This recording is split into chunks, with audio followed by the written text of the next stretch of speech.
உயிர் 20. அலுவலகத்திற்கு சென்ற சரண் முக்கிய ஆவணங்களை சரிபார்த்து மேனேஜருடனான மீட்டிங்கில் கலந்து கொள்ள கிளம்பிக் கொண்டிருந்தான். அதே நேரம் புது எண்ணிலிருந்து அவனுக்கு காணொளி வந்தது. அதை அலட்சியப்படுத்திவிட்டு வேலையில் கவனம் பதிக்க சில நிமிடங்களிலேயே அதே எண்ணிலிருந்து அழைப்பு. சரண் அழைப்பை ஏற்க மறுபுறம் கீர்த்தியின் குரல் மிகவும் எல்லலாக காணொளியை பார்க்குமாறு கட்டளையிட்டது.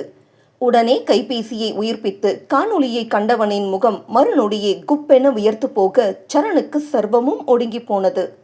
ஆனால் அதற்கு நேர்மாறாக காணொளியில் தோன்றிய கீர்த்தி படு அலட்சியமாக அவள் முன்பிருந்த ஸ்டூல் மீது ஒரு காலை வைத்து கரத்தை அதில் ஊன்றியபடி மெல்ல குனிந்து வார்த்தைகள் இன்றி அவனை பார்த்தாள்.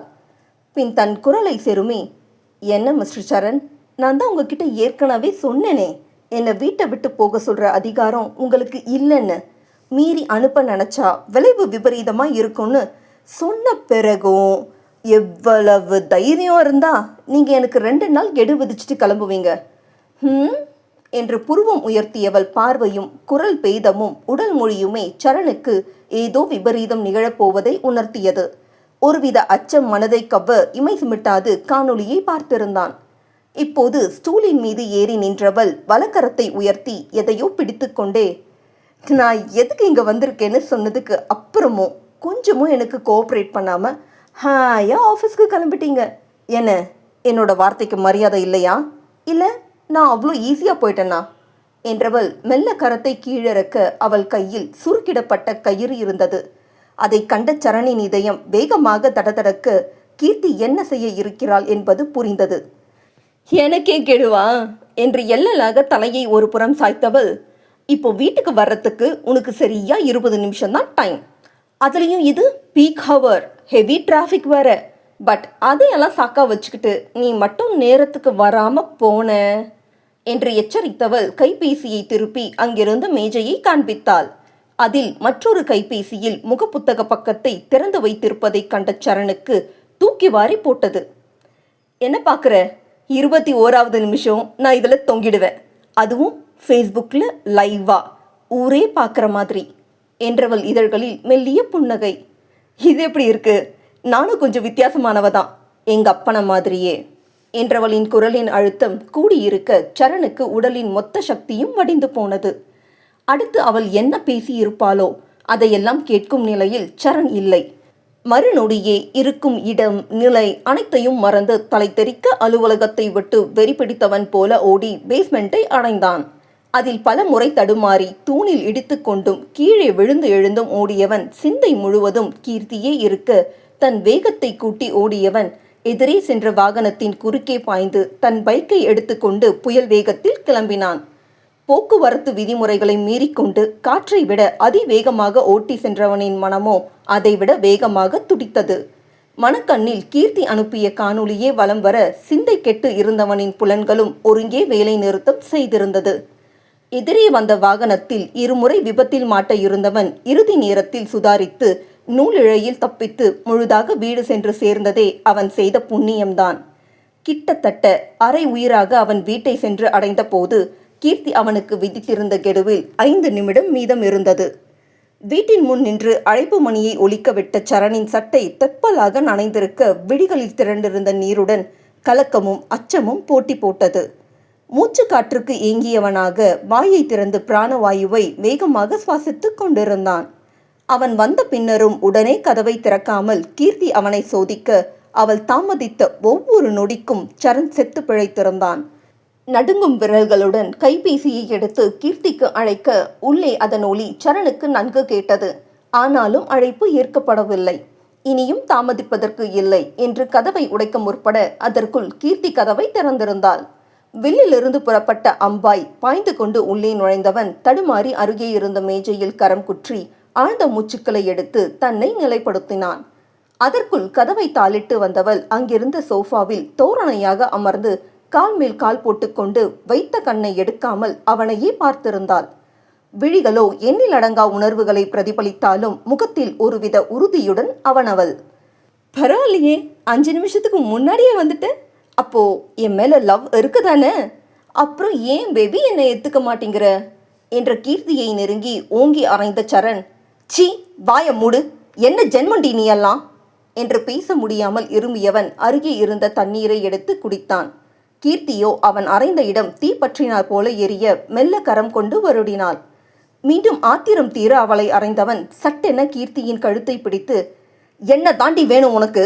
எதுக்கு வெறி பிடிச்சவன் மாதிரி இப்படி நடந்துக்கிற? உனக்கும் உன் அப்பனுக்கும் ஒரு வித்தியாசமும் இல்லை. நான் தான் உன்னை குழந்தைன்னு தப்பா நினைச்சிட்டேன். ஆனா நீ சி, எனக்கே தெரியாம உனக்குள்ள இத்தனை கொடூரமா? அப்போ நம்பி ஏமாந்தது நான் தானா?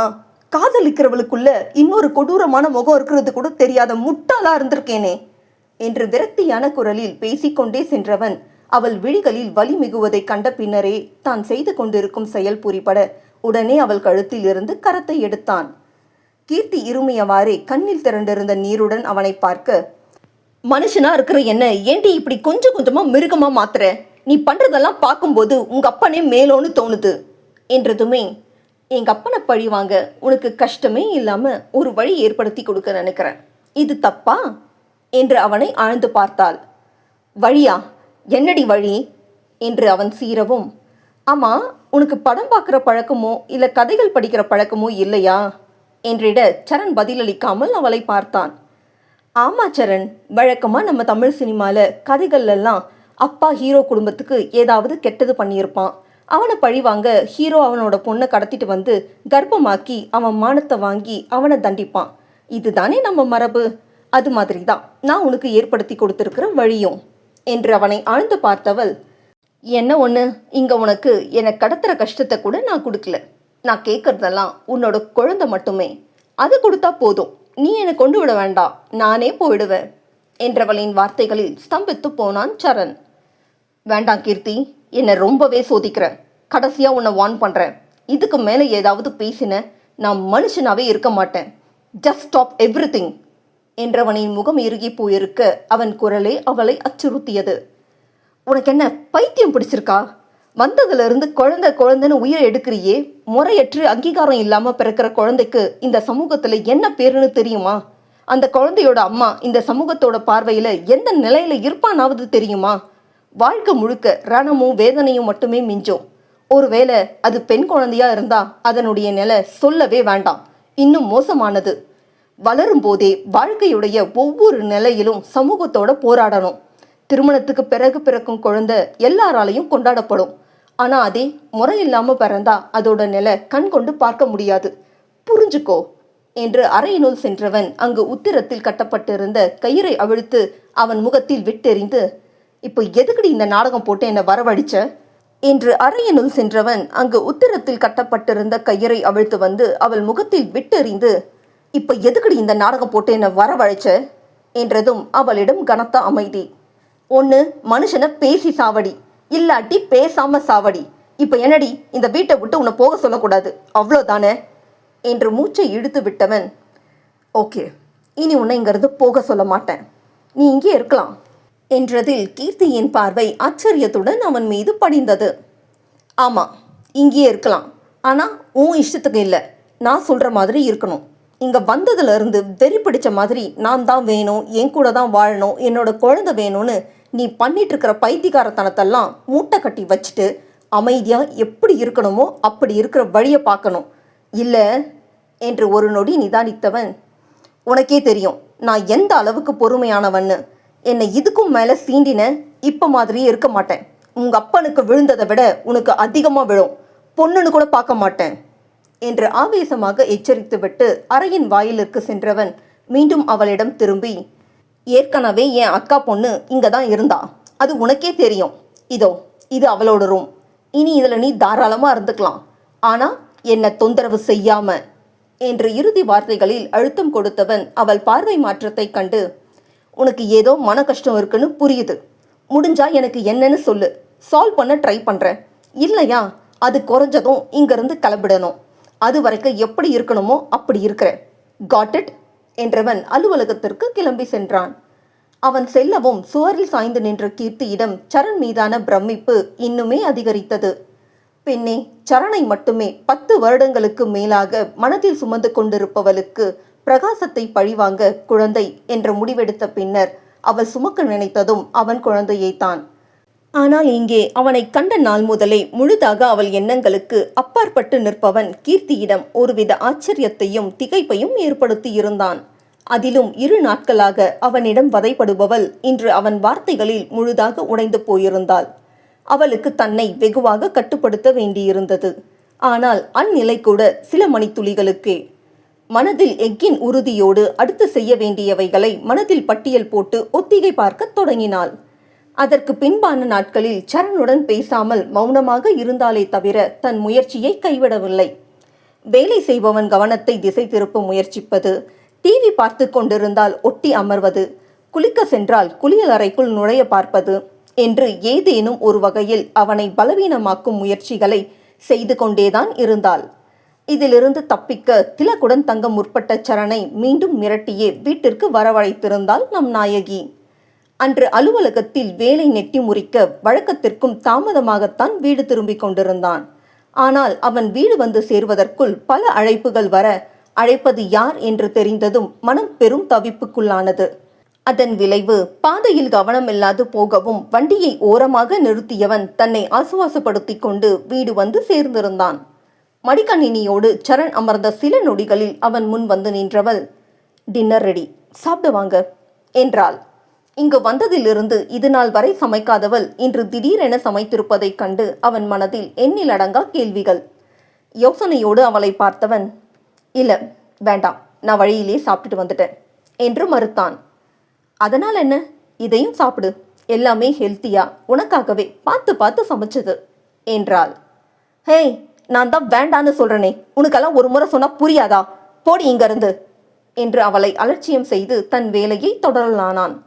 ஆனால் அங்கிருந்து நகராத கீர்த்தி அவன் அருகே அமர்ந்தாள். அதில் தன்னிச்சையாக சரண் தள்ளி அமர அப்போதும் விடாமல் அவனை நெருங்கி அமர்ந்தவள் அவன் கையை பிடிக்க முயற்சித்தாள். அதை உணர்ந்தவனாக சரண் உடனே எழுந்து நின்று விட்டான். கையை தானே பிடிக்க வந்த, ரொம்ப ஓவரா பண்ற என்று அவனுடன் எழுந்து கொண்டவள் அவன் கரத்தை பிடித்து சில மாத்திரை அட்டைகளை வைத்தாள். சரணோ அம்மாத்திரைகளை என்ன என்று கூட பார்க்காமல் அவளையே அழுத்தமாக பார்த்திருந்தான். சாப்பாடு தான் வேண்டான்னு சொல்லிட்ட, இந்த மாத்திரையாவது எடுத்துக்கோ என்றதுமே, எதுக்கு என்றான். நான் இங்கே வந்து 1 வாரத்துக்கு மேலே ஆச்சு. நான் எதுக்கு வந்திருக்கேனோ உங்ககிட்ட சொல்லிட்டேன். அதுக்கான பல முயற்சியும் எடுத்துட்டேன் என்றவளின் குரல் இப்போது மாற்றம் பெற்று சிறு எல்லலுடன், ஆனால் அதுக்கு உங்ககிட்ட இருந்து 0 ரெஸ்பான்ஸ். அதான் ஒருவேளை உன்னால் முடியாதோன்னு இந்த டேப்லெட்ஸ் என்று அவள் பேச்சை முடிக்கும் முன்னமே, கீர்த்தி என்ற சரணின் கர்ஜனையில் அவள் உடல் அதிர்ந்தது. ஆனாலும் தன் உறுதியிலிருந்து பின்வாங்காதவள், அதுக்கு தான் இந்த டேப்லெட்ஸ் எடுத்துட்டு வந்து என்று முடிக்கும் முன்னமே சரணின் ஒற்றையறையில் சுருண்டு மூலையில் விழுந்திருந்தாள். கடும் ஆக்ரோஷத்துடன் அவளை பார்த்தவனின் மனம் அலைக்கடலென சீற்றம் கொண்டது. நிச்சயம் இத்தனை தரம் தாழ்ந்து செல்பவளிடம் இதற்கு மேலும் பொறுமையை கடைபிடிப்பதில் பிரயோஜனமே இல்லை என்று அவனுக்கு நன்கு புரிந்தது. திருமணத்திற்கு முன் காதலின்றி சரணை பகடைக்காயாக உபயோகித்து எல்லை மீற துடிக்கும் காதலியின் செயலுக்கு உடன்படுவது அவனுக்கு எத்தனை பெரிய அவமானம். ஏய் என்று அவளை இழுத்து நிறுத்தியவன் மறுநொடியே கீர்த்தியை கண்ணம் கண்ணமாய் கண்மூடித்தனமாய் அறைய தொடங்கியிருந்தான். மனித தன்மையை இழந்து கொஞ்சம் கொஞ்சமாக சரண் மிருகமாக மாறிக்கொண்டிருந்ததன் விளைவு கூந்தல் கலைந்து முகத்தில் படர்ந்திருக்க அச்சத்தில் நடுங்கிக் கொண்டிருந்த கீர்த்தியின் இதழ் கிழிந்து செங்குருதி வழிந்து அவள் கழுத்தை நனைத்திருந்தது. முகமெங்கும் சரணின் கைத்தளம் ஆழமாக பதிந்து முகமே சிவந்து வீங்கி விகாரமாக தோற்றம் அளித்தது. முகமே பற்றி எரியும் உணர்வில் சிக்கிக்கொண்டு கிடந்தாலும் சிறு வலியை கூட வெளிப்படுத்தாத கீர்த்தியின் முகம் என்றும் போல கடும் உறுதியுடன் இறுகி கிடந்தது. கொதி நிலையில் இருந்தவன் எதிரில் நிற்பவள் பெண் என்பதையும் மறந்திருக்க அவன் கரம் கன்றி சிவந்து எரிச்சல் கொண்ட போதும் அவளை மூர்க்கத்தனமாக அறைவதை நிறுத்தினான் இல்லை. இறுதியாக கீர்த்தி மயங்கி விழவும் தான் சுயநிலை அடைந்தவன் அடிப்பதை நிறுத்தி அவளை தாங்கி பிடித்தான். தன் கரங்களில் மயங்கி கிடந்தவளையே பார்த்திருந்த சரணின் ஆவேசம் மெல்ல வடியவும் உடனே நீரை கொண்டு வந்து அவள் முகத்தில் தெளித்தான். ஆனால் அசைவில்லை. கீர்த்தி, கீர்த்திங்க பாரு என்று அவள் கன்னத்தை தட்டி எழுப்ப முயற்சிக்க பல நிமிடங்களுக்கு பின்னர் விழிகள் மலர்த்தினாள். அவளை தரையில் கிடத்திவிட்டு எழுந்தவன் ஒட்டுமொத்த வேதனை, ஏமாற்றம், விரக்தி, வெறுப்பு, வலி அனைத்தையும் தேக்கி அருவெறுப்புடன் அவளை பார்த்து, இப்போ நீ பண்ணிட்டு இருக்க வேலைக்கு அசிங்கமா எதையும் சொல்லிடக்கூடாதுன்னு என்ன நானே கட்டுப்படுத்திக்கிட்டு இருக்கேன். இதுக்கு மேலே எதையும் செஞ்சு உன்னோட தரத்தை நீயே தாழ்த்திக்காத. அப்படி நடந்தா நிச்சயம் அடி வாங்கியே செத்துடுவ என்றவனின் ரௌத்திரத்தை கண்டவளுக்கு உடல் உதறல் எடுக்க தொடங்கியது. திரும்பவும் சொல்கிறேன், உன் மனசு மாறும் வரைக்கும் சத்தமே இல்லாமல் இருந்துட்டு இங்கிருந்து கிளம்பிடணும். இது கூட உன்னை காதலிச்ச பாவத்துக்காக தான். இதுவே உன் இடத்துல வேற யாராவது இருந்தா என்னோட நடவடிக்கையே வேற மாதிரி இருந்திருக்கும். ஜாக்கிரதை என்று வெளியேறி இருந்தான். சரண் செல்லவுமே சில நொடிகள் அவன் சென்ற திசையையே வெறித்து கொண்டு அமர்ந்திருந்தவள் பின் மெல்ல தன் முழங்கால்களை கட்டிக்கொண்டு முகத்தை அழுத்தமாக புதைத்து கொண்டாள்.